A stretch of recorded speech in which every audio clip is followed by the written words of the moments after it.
Здравствуйте, дорогие рукодельницы, мои любимые подписчики и гости канала. Хочу сделать кое-что интересное из джинсов. Я вырезала квадратик 18 на 18 сантиметров и два прямоугольничка, они 18 на 7 сантиметров. И я их между собой сошью. Вот эта часть у меня будет лицо, а изнанка будет вот та, которая раньше была у джинсов лицом, потому что она неравномерно окрашена, а я хочу, чтобы было более-менее одного цвета. А с изнанки они более равномерного цвета, поэтому буду сшивать лицо к лицу, одну сторону и другую, и приду. Я пришила, разгладила шовчики на разные стороны и беру следующие свои детали. Это такие же у меня 18 на 7 прямоугольнички. И мне от знакомых достался кусок вот такого вот шитья. Я из него отрезала вот квадратики и буду пришивать к этим своим прямоугольничкам. Квадратики 7 на 7 пришиваю лицом к лицу. Тут понять бы еще, где лицо, потому что выглядит красиво со всех сторон. Вот так вот пришиваю в обеих деталях. Вот я сшила, загладила тоже на две стороны шовчики у обеих своих полосочек. И буду пришивать точно так же лицом к лицу между собой вот эти свои. Совмещаю швы, сшиваю теперь свои детали, чтобы получилось вот единое полотно. Пришила теперь у меня уголочки из шитья. И я вот, у меня еще белая ткань, вот такая вот. Она у меня как атлас, но не атлас. Но вот одна сторона у нее такая более глянцевая, а вторая более матовая. Я уже вырезала по размеру своего вот этого квадрата, эту белую ткань. И складываю между собой их. Но только не надо мне складывать, что-то я складываю не так как-то. Хочу сложить лицом к лицу, вот так вот. Глянцевую сторону к лицу джинсовой заготовки. У меня есть кусочек вот такой репсовой ленты. И так как она сыпется, я ее вот так вот... Ну, можно любые ленточки вообще. И вместо шитья моего, то, что у меня шитье, а можно кружева, можно обрезки тюля, если у вас остались где-то. Что вам нравится, какие хотите вставочки вот эти делать. Но вот у меня вот было шитье, поэтому я сделала из шитья. Я вот все краешки заплавляю, чтобы они у меня не сыпались. Вот эти ленточки вставляю там, где у меня швы, и прикалываю. Следующую. Также внутрь напротив шва и тоже прикалываю. И так с каждого угла я вшиваю 8 ленточек, буду вшивать. У меня эти репсовые ленточки немножко жестковаты. По идее, обычные ленточки тоже подойдут. Но вот у меня не было такой обычной ленты белого цвета. А мне хотелось белая, а репсовая была. Сколола.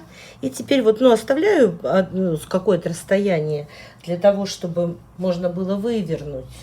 Я прям вот отмечу вот так вот. Вот это через это отверстие. Здесь я не буду прошивать. А все остальное я вот так вот по всему периметру прошиваю, оставляю только отверстия. По периметру я прострочила. Теперь срезаю уголочки и выворачиваю все на лицо. Все выровняла, отгладила. И теперь по краешку делаю отстрочку белыми нитками. И вот этот край тоже в том числе закрываю, зашиваю. Делаю по периметру, по всему отстрочку. По периметру отстрочила всюду. И я еще отстрочила вот этот квадрат, который у меня в центре. Получилась как бы простеганная вот эта часть в виде квадрата. И теперь я хочу показать вам фокус-покус. Но не сразу. Я вам уже показывала нитки, которыми я вышиваю. Я вот такие вот коко. Вот, но я решила сегодня ими не вышивать, а стягать. Они достаточно толстенькие. Я намотала их вот на шпульку. И в шпульке я ослабила вот этот вот винтик, вот которым регулируется натяжение. Сейчас, секунду, поближе. Вот этот вот винтик. Я его ослабила. Но тут нужно знать меру, потому что я его так ослабила, что когда ослабляла, что я его просто выкрутила. И чуть не потеряла, потому что он у меня вылетел и упал на пол, и я его искала. А сестра мне рассказала моя, что она вообще потеряла таким образом, и пришлось ей покупать, докупила не тот, потом опять пришлось покупать. Короче, будьте внимательны. Если будете раскручивать, раскручивайте над столом с тканью, чтобы у вас, если упадет, не потерялся. Вот я его ослабила на максимум. Вдеваю нитку сюда, в шпульку. Верхняя нитка у меня остается такая же, как была. Это тянется. Все, и вставляю шпульку вместе со шпульным колпачком в машинку. Вставила в машинку. Точно так же, как обычно, мы нитку вытаскиваем верхней ниткой. Я уже поставила лапку для стежки, опустила нижний транспортер. И я буду стягать вот таким образом. Но только я хочу, чтобы у меня нижняя нитка была вот на джинсовой ткани. Поэтому я буду стягать. Сверху у меня будет белая, а снизу синяя джинсовая. Я себе сначала нарисовала цветочек, ну, хотя бы ориентировочно. Это исчезающий маркер. Но решила не делать такую крупную стежку и сделать помельче. Поэтому буду начинать. Тут еще момент надо учитывать, что нитки толстые, нижние, поэтому на шпульке их немного наматывается.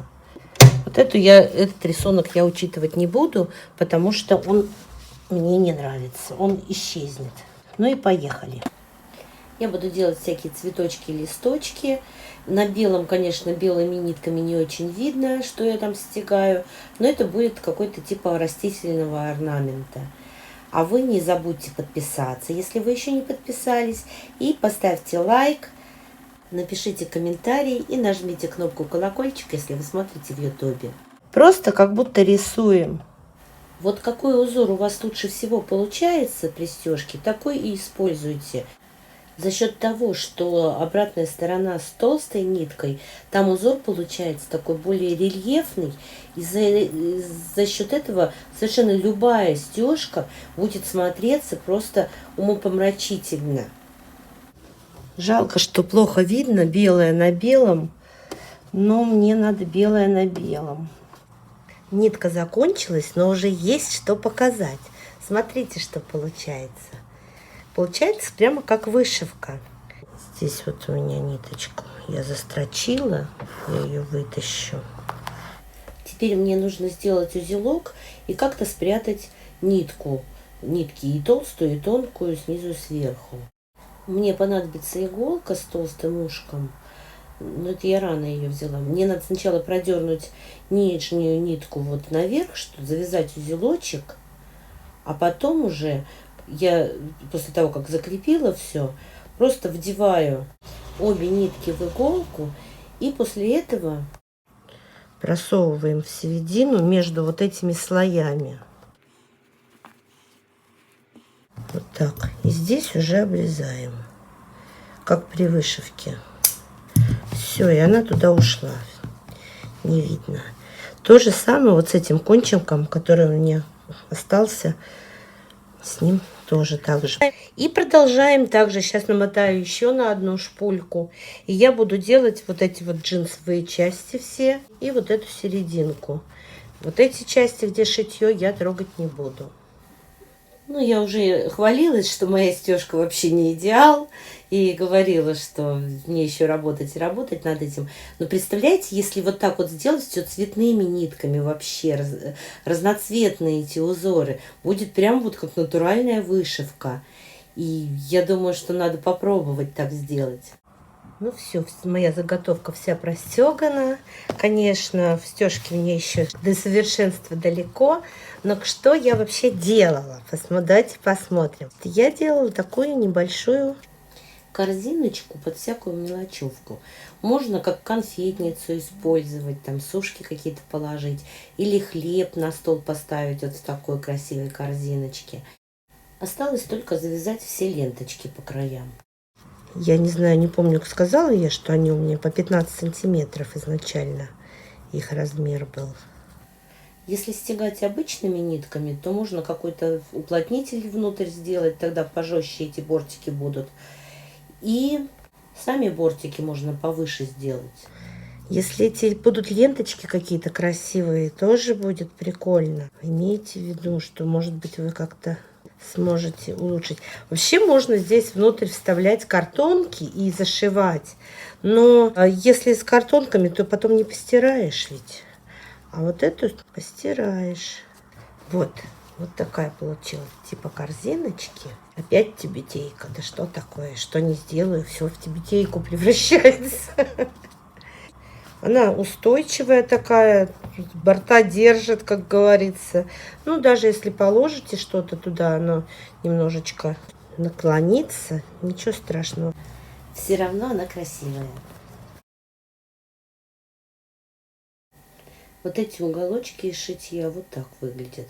По-моему, очень симпатично получилось и нежненько так. Мне очень нравится. Конфет у меня в доме не оказалось, поэтому я нитки вот так вот положила.